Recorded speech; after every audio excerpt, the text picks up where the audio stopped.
can respect both Donald and Ben. I do not believe either one of them is going to be our nominee. I don't believe either one of them is going to be our president. People are looking for who is prepared to be a commander-in-chief, who understands the threats we face. Who am I comfortable having their finger on the button? And I think that is a question that is a challenging question for both of them. Look, people run as who they are. I believe that gravity will bring both of those campaigns down, and I think the lion's share of their supporters come to us. All right. Very, very interesting. Welcome back to America Talks Live. I'm Steve Malzberg. Ted Cruz saying he doesn't think that either Donald Trump or Ben Carson will be the nominee, and you just heard him say why. At the same time, you have Ben Carson, who's really fallen in the polls and hasn't been out there that much, certainly not compared to when he was on his book tour, saying that he might leave the Republican Party if they try, if the powers that be try any kind of brokered convention, he will bolt the party and may run as an independent. And at the same time, Donald Trump has not said that he definitely will not run as an independent, again, if he feels he's not being treated fairly. You heard John Kasich say yesterday that he signed a pledge, and that's why you have to be careful about signing pledges. But he doesn't think Trump will be the nominee. But would you vote for him if he were the nominee? He wouldn't say yes.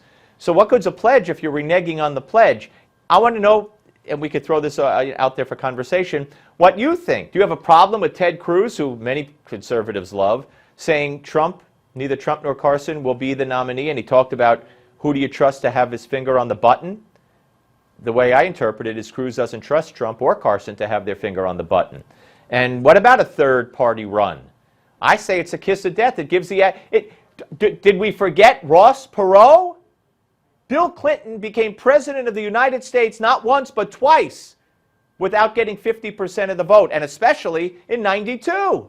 He had about 42 or 43% of the vote, and he won because of Ross Perot. I say we can't afford to have a third-party candidate. We need every vote we could get going to the Republican nominee. All right, the number, 877-Newsmax, 877-639-7629. Let's go to Don from New York. Hello, Don. How you doing? Good. How are you, sir? Good. Okay, what can I do for you, sir? Well, you know what? I got to get up and listen to your program. And you know what? Trump is exactly what our country needs right now. We don't need any goddamn... all right, you got to watch your language. Okay, I apologize for that. Okay. But what our country doesn't need is a bunch of career politicians with super PACs behind them with a bunch of money, and they're like, there's nothing different than a Saturday night prostitute in a congressman and a politician that's they're lifelong politician. All right, Don, I appreciate the call, sir. Thank you very much. I mean, I see Don's point, and Don's at his core is correct, and that is people are fed up with the establishment. They're fed up with the establishment. And that's the appeal of Trump. That and the fact that Trump is willing to say things that people think and believe but would never say themselves, might not even admit to a pollster that they agree with. David is in Michigan. Hello, David. You're next with Steve Malzberg on Newsmax Television.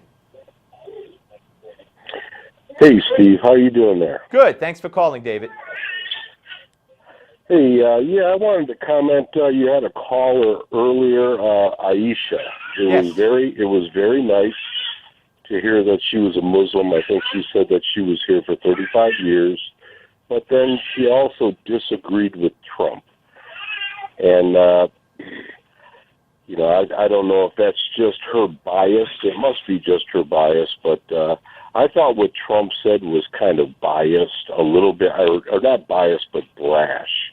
All right, so you agree with me that if you ask people, or if he had said, hey, I think we need to stop immigration, especially from Muslim countries, all of it, until we could figure out how to pick the bad ones from the good ones. Let's just put a moratorium out there, as opposed to what he said. You think that's the proper way to say it? Yes, and Rand Paul was on Sean Hannity last night, and he said that he would put a pause on like 34 countries, and they were Middle Eastern countries, and I think that would be a more, you know, I don't want to say politically correct because I hate it. No, more appealing, more appealing, more palatable. I understand what you're saying, but I know you don't think that Trump's a racist. Oh no, not at all. Yeah. All right, so we agree. And it's proven out with his polls. David, I got to go. I appreciate it. We're in agreement. Have a great weekend. Take care of those kids. We'll be back with more of your calls. Don't go away.